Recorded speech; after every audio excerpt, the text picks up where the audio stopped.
जय Hind friends, तुमच्या सगळ्यांचं स्वागत आहे आपल्या संकल्प अभिनव भारत फाउंडेशन या ऑनलाईन प्लॅटफॉर्मवरती. त्याच्यावरती आपण प्रोजेक्ट लक्ष्य या प्रकल्पाच्या माध्यमातून अग्निवीर भरतीची तयारी या अनुषंगानं वेगवेगळ्या सिरीजच्या माध्यमातून मार्गदर्शनपर सत्रांच्या माध्यमातून आपल्या सर्व विद्यार्थ्यांपर्यंत पोहोचायचा प्रयत्न करतोय आणि तुमच्या संघर्षामध्ये एक संघर्ष साथी म्हणून या प्रकल्पाच्या माध्यमातून आपण कार्यरत आहोत. आपण या अंतर्गत वेगवेगळ्या बाबींवरती चर्चा करतोय आणि आजचा आपला या व्हिडिओमध्ये चर्चेचा विषय आहे तर तो म्हणजे अग्निवीर भरती अंतर्गत अग्निपथ नावाची योजना केंद्र शासनाने जी सुरू केली 4 वर्षापूर्वी साधारणपणे, आणि त्याच्यानंतर सांगण्यात आलं की 4 वर्ष अग्निवीर म्हणून तुम्ही सेवा बजावल्यानंतर तुम्हाला सेवा निधी पॅकेज तर त्या ठिकाणी मिळेलच, पण त्याचबरोबर तुम्ही जेव्हा अग्निवीरच्या प्रोसेसमधून 4 वर्षानंतर बाहेर पडाल तर बाहेर पडल्यानंतर रिस्पेक्टिव्ह स्टेट गव्हर्नमेंट्स असतील किंवा प्रायव्हेट सेक्टर असेल तर त्याच्यामध्ये तुम्हाला अकोमोडेट करण्याच्या दृष्टिकोनातून पुढच्या फेजमध्ये योजना जी आहे तर ती त्या ठिकाणी आखली जाईल. आणि त्याचबरोबर तुम्ही 4 वर्ष जे काही ट्रेनिंग घेतलेलं आहे, जे काही स्किल आत्मसात त्या ठिकाणी केलेलं आहे, तर त्याचं स्पेसिफिक स्किल सर्टिफिकेट पण त्या ठिकाणी मिळेल. आता हे जरी पॉलिसी मेकिंग मध्ये असलं तरी बऱ्याच विद्यार्थ्यांमध्ये ही मनामध्ये धाकधूक होती 4 वर्षानंतर त्या ठिकाणी काय, कारण 17.5 ते 22 हा एज ग्रुप त्या ठिकाणी अग्निवीरच्या दृष्टिकोनातून आहे. अगदी मी असं कन्सिडर केलं की मी वर्ष 18 असताना अग्निवीर म्हणून भरती त्या ठिकाणी झालो आणि त्याच्यानंतर 4 वर्षांनी बाहेर पडलो. माझं वय साधारणतः 22 किंवा 23 असेल.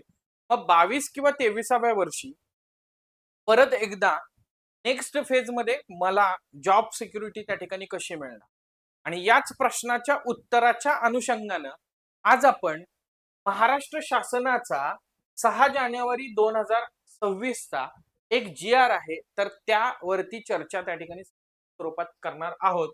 आणि या GR चा विषय आहे अग्निवीरांना शासनाच्या विविध विभागाच्या अधीनस्थ शासकीय किंवा निमशासकीय कार्यालयांमध्ये समाविष्ट करून घेण्याच्या दृष्टिकोनातून शासन स्तरावरती अभ्यास गट गठीत करण्याबाबत. म्हणजे थोडक्यात याचा अर्थ काय होतो की अग्निवीर म्हणून 4 वर्ष सेवा बजावल्यानंतर शासकीय किंवा निमशासकीय, आता एक कन्सिडर करा की एखादा अग्निवीर जो आहे तर तो ट्रेड्समन आहे आणि त्या ठिकाणी तो ड्रायव्हर म्हणून कार्यरत होता इंडियन आर्मी मध्ये. आता जर आपण एसटी महामंडळाचा विचार केला ना तर एसटी महामंडळ हे एक निमशासकीय कार्यालय आहे महाराष्ट्र शासनाचं. मग उद्या जर एसटी महामंडळामध्ये ड्रायव्हरची त्या ठिकाणी भरती निघत असेल तर त्यामध्ये अग्निवीरांना त्या ठिकाणी प्रेफरन्स दिला जाणार का? तर डेफिनेटली त्या ठिकाणी दिला जाणार. किंवा उद्या आपण असं करूयात की पोलीस भरतीच निघालेली त्या ठिकाणी आहे आणि या पोलीस भरतीमध्ये स्पेसिफिक एज क्रायटेरिया मध्ये तो अग्निवीर जर का बसत असेल तर त्याला त्या ठिकाणी तिथं अकोमोडेट केलं जाणार का? की हे पोलीस भरतीच्या अनुषंगानं शासकीय आपण म्हणूयात आणि एसटी महामंडळाच्या अनुषंगानं आपण निमशासकीय म्हणूयात. किंवा अजून एक उदाहरण मी तुम्हाला त्या ठिकाणी देतो. एखादा अग्निवीर जो आहे तर तो अग्निवीर क्लर्क म्हणून त्या ठिकाणी भरती झालेला होता, क्लर्क.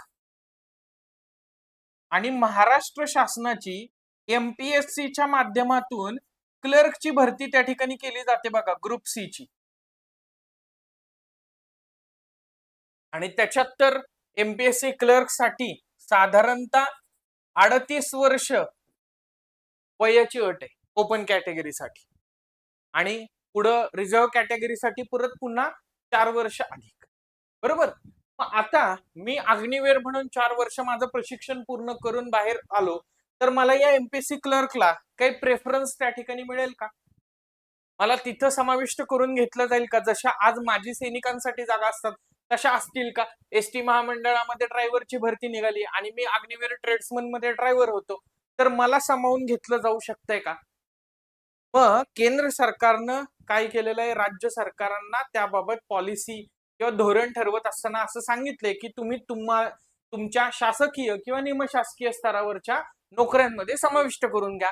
मग आता यांना कसं एक्झॅक्टली समाविष्ट करता येऊ शकतं, याच्यासाठी महाराष्ट्र राज्य शासनानं शासन स्तरावरती एक अभ्यास गट जो आहे तर तो गठीत केलेला आहे. हे फक्त मला यासाठी अधोरेखित करायचं आहे की इथं केंद्र शासनानं जे निर्देश किंवा आपण असं म्हणूयात, केंद्र शासनाने एक सजेशन दिलेलं होतं राज्य सरकारला, ते सजेशन पुरतं मर्यादित न राहता त्याच्यावरती अंमलबजावणी होण्याच्या बाबतीतला हा प्रथम टप्पा किंवा पहिली पायरी मी म्हणू शकतो. आणि म्हणून याची सुरुवात मी व्हिडिओच्या सुरुवातीला केलेली होती की मी 4 वर्ष अग्निवीर म्हणून सेवा दिली. त्याच्यानंतर जर म्हणजे तुम्ही 25% मध्ये परत रेग्युलर परमनंट कमिशन मध्ये गेला तर ती गोष्ट चांगलीच आहे, तुमची सर्व्हिस रेग्युलराईज झाली तर. पण 75% जे बाहेर पडणार आहेत तर त्यांचं काय, हा सर्वात मोठा प्रश्न होता. आणि त्याच्या अनुषंगानं हा GR महत्वाचा त्या ठिकाणी आहे. सो वन बाय वन फक्त या GR मध्ये काय काय घटक आहेत तर ते त्या ठिकाणी आपण बघण्याचा प्रयत्न करूया. सो अग्निपथ योजना आपल्या सगळ्यांना माहिती आहे, हे सांगायची गरज नाही की आर्म फोर्सेस मध्ये किंवा लष्करी सशस्त्र दलांमध्ये जवानांच्या भरतीसाठीची योजना आहे. आणि याच्या अंतर्गत 4 वर्षाच्या कालावधीसाठी सशस्त्र दलात आपल्याला सामील होण्याची संधी मिळते. मात्र आता 4 वर्षानंतर फायनली 2839 अग्निवीरांची पहिली तुकडी ही या वर्षी म्हणजेच तो ऑक्टोबर नोव्हेंबर 2026 मध्ये त्यांना 4 वर्ष पूर्ण होत आहेत आणि 4 वर्ष पूर्ण होऊन ती बाहेर त्या ठिकाणी पडणार आहे. आणि त्या दरम्यान काय होणार आहे, जसं मी मगाशी सांगितलं, 25% पुन्हा सेवा जी आहे तर ती नियमित होऊ शकते. त्यातले 25% त्यांची सेवा रेग्युलराईज त्या ठिकाणी होईल. मात्र 75% अग्निवीर यांना पोलीस दल, वन विभाग, अग्निशमन दल, राज्य राखीव पोलीस दल यासारख्या शासकीय सेवांमध्ये जर समावेश करून घेतला तर त्यांच्या कौशल्य आणि प्रशिक्षणाचा शासनास त्या ठिकाणी उपयोग होईल. आणि त्याचबरोबर उच्च दर्जाचे प्रशिक्षण पूर्ण झालेले अधिकारी किंवा कर्मचारी शासनाला प्राप्त होतील. बघा, आपल्या फॉरेस्ट डिपार्टमेंटमध्ये वेगवेगळी पदं असतात, पोलीस विभागामध्ये असतात, अग्निशमन दलामध्ये पण आहे, state reserve police force SRPF मध्ये पण आहे. ऑलरेडी तुम्ही मिलिटरीचं ट्रेनिंग त्या ठिकाणी घेतलेलं आहे आणि मिलिटरी डिसिप्लिन मध्ये, आर्मीच्या डिसिप्लिन मध्ये तुम्ही 4 वर्ष त्या ठिकाणी सेवा बजावलेली आहे. मग स्किल सेटच्या बेसिसवरती, डिसिप्लिनच्या बेसिसवरती किंवा आपण असं म्हणूयात की रिस्पेक्टिव्ह जे ट्रेडचं प्रशिक्षण तुम्ही घेतलेलं आहे त्या बेसिसवरती तुमच्याकडं कुठला तरी अप्पर हँड असणार आहे नॉर्मल कॅन्डिडेट पेक्षा, जो त्या अग्निशमन दलामध्ये अप्लाय करतोय, वन विभागामध्ये अप्लाय करतोय. अनेक पद आहेत. फॉर एक्झाम्पल वन विभागात वन क्षेत्रपाल घ्या, पोलीस तर उदाहरण मी मगाशी तुम्हाला त्या ठिकाणी सांगितलेलंच आहे, राईट. तर याचा फायदा जो आहे तर तो स्टेट गव्हर्नमेंटला पण त्या ठिकाणी जास्त आहे. म्हणजे असं नाही की फक्त अग्निवीरांनाच अकोमोडेट करायचंय आणि त्या दृष्टिकोनातून हे चाललेलं आहे. त्याचबरोबर अग्निवीर जवानांना स्वयंरोजगाराच्या संधी मिळवून दिल्यास त्यांना आर्थिक स्थैर्य प्राप्त होण्यास मदत होईल. ट्रेड्समन आहे, ट्रेड्समन मध्ये एखाद्या विद्यार्थ्याचा कुक हा ट्रेड त्या ठिकाणी होता आर्मीमध्ये, मग त्याला अशी काहीतरी योजना आणता येईल का की 4 वर्षानंतर तो बाहेर आल्यानंतर त्याला स्वतःचं हॉटेल किंवा स्वतःचा हॉटेल व्यवसाय सुरू करण्याच्या दृष्टिकोनातून काही कर्ज मिळेल, कमी व्याजदरामध्ये कर्ज उपलब्ध होईल किंवा त्याला कुठेतरी अकोमोडेट त्या ठिकाणी करून घेतलं जाईल आणि त्यांना स्वयंरोजगाराच्या संधी उपलब्ध करून दिल्या जातील. किंवा अनेक टेक्निकल वाले ट्रेड त्या ठिकाणी आहेत, तर त्या टेक्निकल ट्रेडच्या दृष्टिकोनातून त्यांना काही वर्कशॉप काढण्यासाठी किंवा कशासाठी तरी त्या ठिकाणी स्वयंरोजगाराची संधी प्राप्त देता येऊ शकेल का, जेणेकरून त्यांना आर्थिक स्थैर्य प्राप्त होईल. त्याचबरोबर त्यांना शासकीय आणि निमशासकीयचं उदाहरण पण मी तुम्हाला त्या ठिकाणी दिलंय.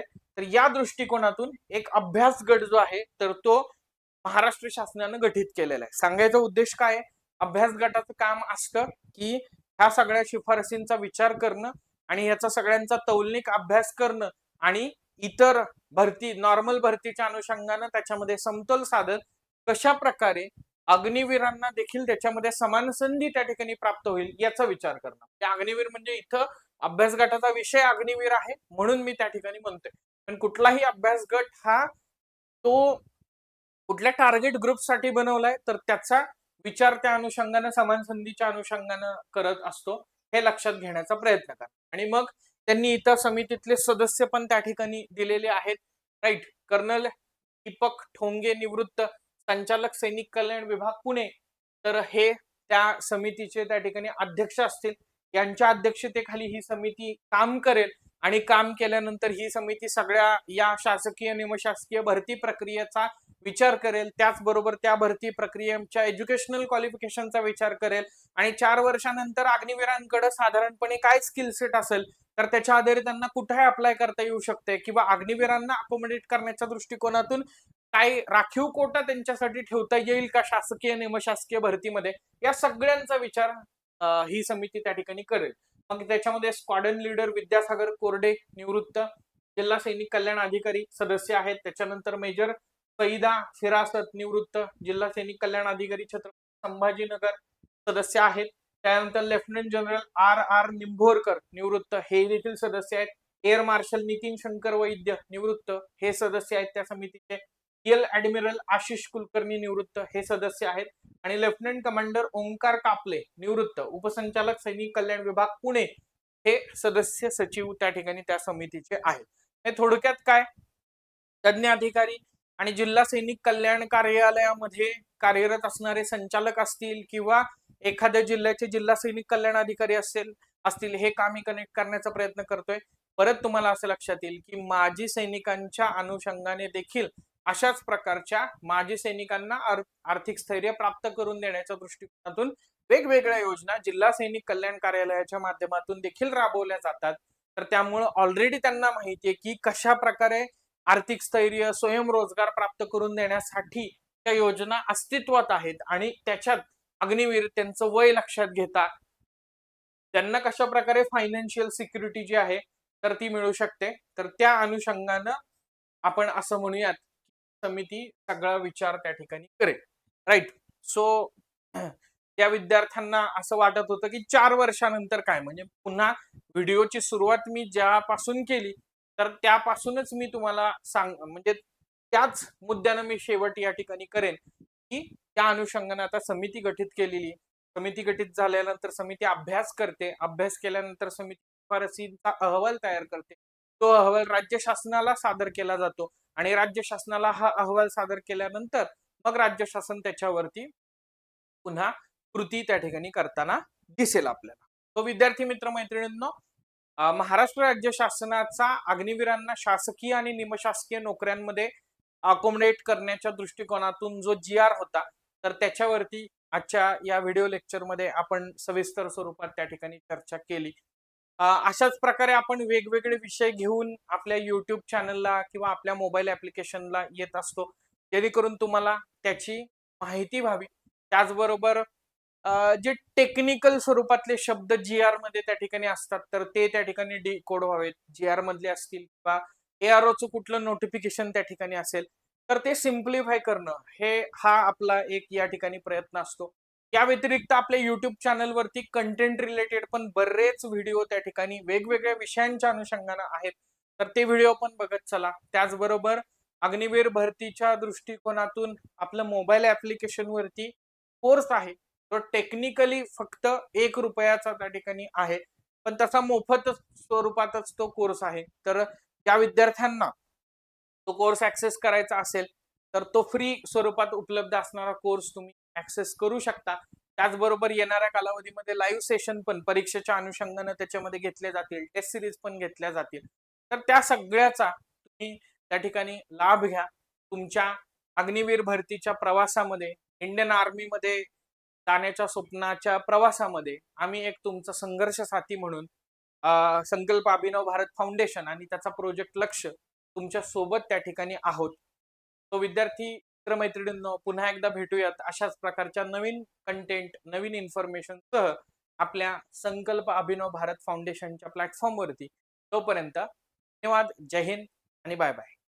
मित्रांनो, आजचा हा अग्निवीर भरती अभ्यासक्रमाचा व्हिडिओ तुम्हाला उपयुक्त वाटला असेल तर चॅनलला नक्की सबस्क्राईब करा, व्हिडिओ लाईक करा आणि तुमच्या मित्रांसोबत शेअर करा. अग्निवीर भरतीसाठी अजून अभ्यास साहित्य, टेस्ट, अपडेट्स आणि मार्गदर्शनासाठी गुगल प्ले स्टोअर वरून सब फाउंडेशन ॲप आजच डाउनलोड करा. तुमचं स्वप्न देशाची सेवा करण्याचं आणि आमचं ध्येय तुम्हाला त्या स्वप्नापर्यंत पोहोचवणं. जय हिंद, जय भारत.